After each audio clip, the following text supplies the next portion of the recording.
Hello, ഇന്ന് നമുക്ക് ഹീരമണ്ടി എന്ന ഹിന്ദി വെബ് സീരീസിന്റെ 7ാമത്തെ എപ്പിസോഡിന്റെ കഥ നോക്കിയാലോ. ബാക്കിയുള്ള എപ്പിസോഡുകൾ കാണാത്തവർക്കായി ലിങ്ക് കമന്റ് ബോക്സിൽ കൊടുത്തിട്ടുണ്ട്. എങ്കിൽ നമുക്ക് വേഗം 7ാമത്തെ എപ്പിസോഡിന്റെ കഥയിലേക്ക് കടക്കാം. 6ാമത്തെ എപ്പിസോഡ് അവസാനിക്കുമ്പോൾ ആലമിനെ പോലീസ് അറസ്റ്റ് ചെയ്തിരുന്നല്ലോ. അവിടെ എത്തിയ താജാണെങ്കിലോ തനിക്കിതിൽ പങ്കില്ലെന്ന് പറഞ്ഞിട്ട് സ്റ്റേഷനിൽ നിന്നും പോയിരുന്നു. ആലമാണെങ്കിൽ വല്ലാത്തൊരവസ്ഥയിലുമായിരുന്നല്ലോ. ആലമിനെ പോലീസ് അറസ്റ്റ് ചെയ്ത കാര്യം ബിബോജാൻ അറിഞ്ഞു. അവളാണെങ്കിലോ മല്ലികയോട് കാര്യം പറയും. ആലം ജയിലിൽ കഷ്ടപ്പെടുകയാണ്, അമ്മ എന്തെങ്കിലും ചെയ്യണമെന്ന് ബിബോജാൻ പറയുമ്പോൾ അവൾ തിരഞ്ഞെടുത്ത ജീവിതമല്ലേ, ഞാൻ എന്ത് ചെയ്യാൻ, അനുഭവിക്കട്ടെ എന്നായിരുന്നു മല്ലികയുടെ മറുപടി. നിങ്ങൾക്ക് മനസാക്ഷിയേ ഇല്ലേ എന്ന് ചോദിച്ച് ബിബോജാൻ ദേഷ്യപ്പെട്ട് എഴുന്നേറ്റ് പോവുകയാണ്. എത്രയായാലും അമ്മയല്ലേ, വിഷമം കാണില്ലേ. അടുത്ത ദിവസം തന്നെ മല്ലിക പോലീസ് സ്റ്റേഷനിലേക്ക് പോകും, റൈറ്റിനെ കാണാനായിട്ട്. ഇൻസ്പെക്ടറിനെ കാണണമെന്ന് പറയുമ്പോഴോ നിങ്ങൾ വന്ന ഉടനെ തന്നെ കാണാൻ പറ്റുമോ, വെയിറ്റ് ചെയ്യുവാനായും പറയും. അതേസമയം തന്നെ റൈറ്റ് ഫരീദയ്ക്കൊപ്പമായിരുന്നു. നീ തന്ന തെളിവുകൾ കൊണ്ടാണ് എനിക്ക് അവളെ പൂട്ടാനായി പറ്റിയത് എന്ന് പറഞ്ഞ് അവളെ ഒരുപാട് അഭിനന്ദിക്കുകയും പുകഴ്ത്തുകയും ഒക്കെ ചെയ്യും. അത് കേട്ട ഫരീദയാണെങ്കിലോ എന്നെ പുകഴ്ത്തുകയൊന്നും വേണ്ട, അവസരം കിട്ടുമ്പോൾ മല്ലികയെ ദ്രോഹിക്കണമെന്ന് പറയും. അത് ഉറപ്പായും ചെയ്യുമെന്ന് റൈറ്റ് വാക്കും കൊടുക്കുന്നു. അതിനുശേഷം റൈറ്റ് സ്റ്റേഷനിലേക്കും എത്തും.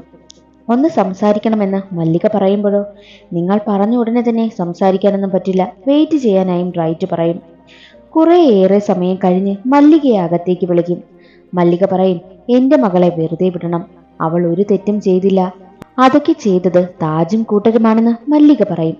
അത് കേട്ട റൈറ്റ് ആണെങ്കിലോ നിങ്ങൾ പാടുകയും ഡാൻസ് കളിക്കുകയും ഒക്കെ ചെയ്യില്ലേ, ഒന്ന് ഡാൻസ് കളിക്കാനായും പറയുമ്പോഴോ പാട്ടിനും ഡാൻസിനും വേണ്ടി ഹീരമണ്ടിയിൽ വരണം, അല്ലാതെ ഇവിടെ പറ്റില്ലെന്ന് പറയുമ്പോൾ മകളെ വിട്ടുതരണമെങ്കിൽ മതിയെന്ന് റൈറ്റ് പറയും.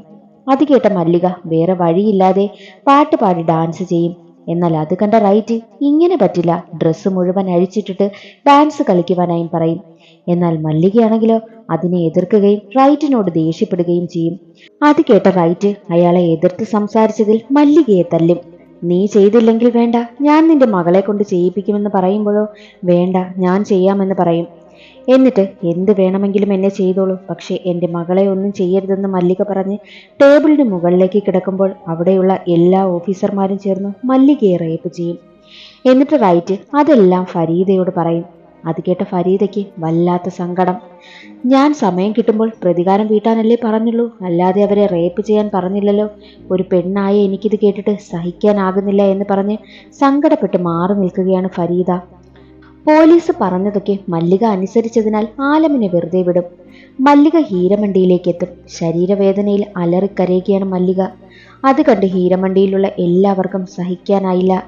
കാരണമെല്ലാം മനസ്സിലാക്കിയ അവരാണെങ്കിലോ പോലീസുകാരെ എതിർത്ത് നമുക്ക് എന്തെങ്കിലും ചെയ്യണമെന്ന് ബിബോജാനുമൊക്കെ പറയുമ്പോൾ ഒന്നും ചെയ്യാൻ നമുക്കാകില്ല, ഞാനത് ചെയ്തത് കൊണ്ടാണ് ആലമിനെ വെറുതെ വിട്ടത്, മകൾക്ക് വേണ്ടി ഞാൻ ഇത്രയെങ്കിലും ചെയ്യണ്ടേ എന്ന് മല്ലിക പറയും.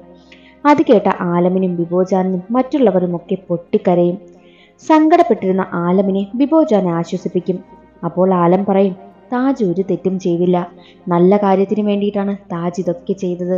മാത്രവുമല്ല ഞാൻ പ്രഗ്നന്റ് ആണ്, അതൊരിക്കലും താജ് അറിയരുത്, അവരുടെ പോരാട്ടത്തിനെ അത് ബാധിക്കുമെന്നും ആലം പറയും. എന്നാൽ ബിബോജാനാണെങ്കിലോ താജിനെ കാണാനായി എത്തുകയാണ്. എന്തിനാ എൻ്റെ സഹോദരിയോട് ദ്രോഹം ചെയ്തത് എന്ന് ചോദിക്കുമ്പോൾ ഞാൻ മനഃപൂർവ്വം ചെയ്തതല്ല, നേതാവ് പറഞ്ഞിട്ടാണ് അങ്ങനെ ചെയ്തതെന്ന് പറയും. എന്റെ സ്ഥാനത്ത് നീയായിരുന്നെങ്കിലും ഇത് തന്നെ ചെയ്യുമായിരുന്നുള്ളൂ എന്ന് താജ് പറയും. അത് കേട്ട ബിബോജാനാണെങ്കിലോ ഉറപ്പായും ഞാനത് ചെയ്യില്ല, ആലം ഇപ്പോൾ പ്രഗ്നന്റ് ആണെന്ന് പറഞ്ഞിട്ട് ഇറങ്ങിപ്പോവുകയാണ്.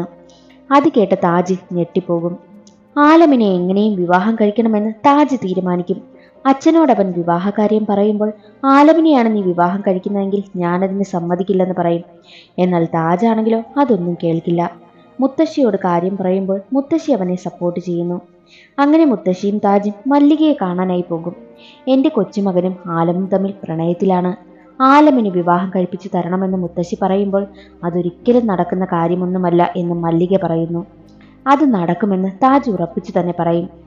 നടന്നാൽ എനിക്ക് സന്തോഷമെന്ന് പറഞ്ഞ് മല്ലിക ഒരു ഡേറ്റും പറഞ്ഞ് അന്ന് കുതിരപ്പുറത്ത് വന്ന് ആലമിനെ കൂട്ടിക്കൊണ്ടു പോകുവാനായും പറയും.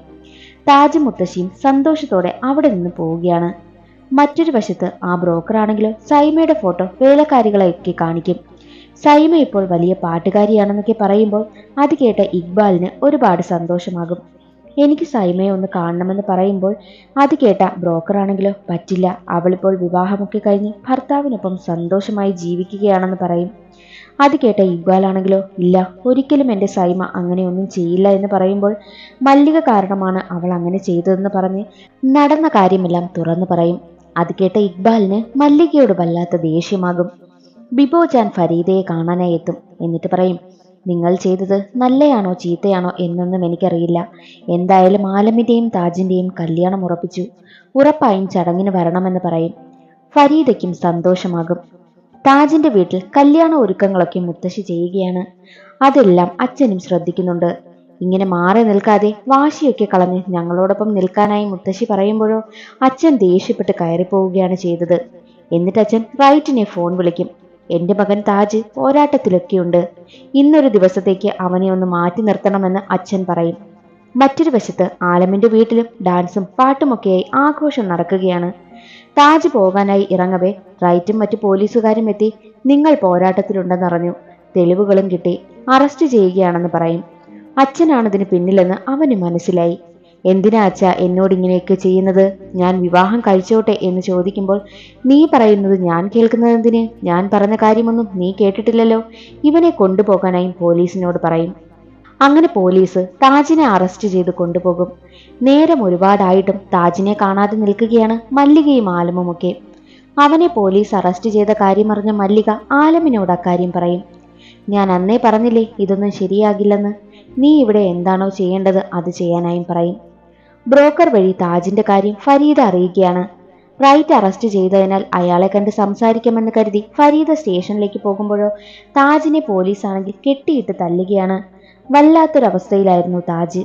അത് കണ്ട ഫരീദ പ്ലീസ് എനിക്ക് വേണ്ടി അവനെ വിട്ടയക്കണമെന്ന് പറയുമ്പോൾ എങ്കിൽ ശരി വിട്ടയക്കാം, പോരാട്ടത്തിൽ പങ്കെടുക്കുന്ന മറ്റുള്ളവരുടെ പേരുകൾ അവനോട് പറയാൻ പറ, എങ്കിലവനെ വിടാമെന്നും റൈറ്റ് പറയും. അങ്ങനെ ഫരീദ ആലം അവിടെ കാത്തിരിക്കുകയാണ്. സത്യം തുറന്നു പറയാനായി ഫരീദ പറയുമ്പോൾ ജയ് ഹിന്ദ് എന്നായിരുന്നു താജിന്റെ മറുപടി. എന്നാൽ അവനെ പോലീസ് ഒരുപാട് തല്ലുന്നതിനാൽ താജ് മരണപ്പെട്ടു പോവുകയും ചെയ്യും. ഫരീദയ്ക്ക് എന്ത് ചെയ്യണമെന്നറിയില്ല. മറ്റൊരു വശത്ത് ആലമിനെ വെച്ച് നടത്താനിരുന്ന അന്ന് മുടങ്ങിപ്പോയ ആ ഫംഗ്ഷൻ മല്ലിക നടത്തുകയാണ്. ആലം നൃത്തം ചെയ്യുകയാണ്. അവൾ ഒരുപാട് കരയുന്നുമുണ്ട്. ഒരുപാട് നവാബുമാരും ഒക്കെയുണ്ട് അവിടെ. ഫരീദ അവിടെ എത്തി ബിബോജാനോട് താജ് മരണപ്പെട്ട കാര്യം പറയും. ബിബോജാൻ അക്കാര്യം ആലമിനെ അറിയിക്കും.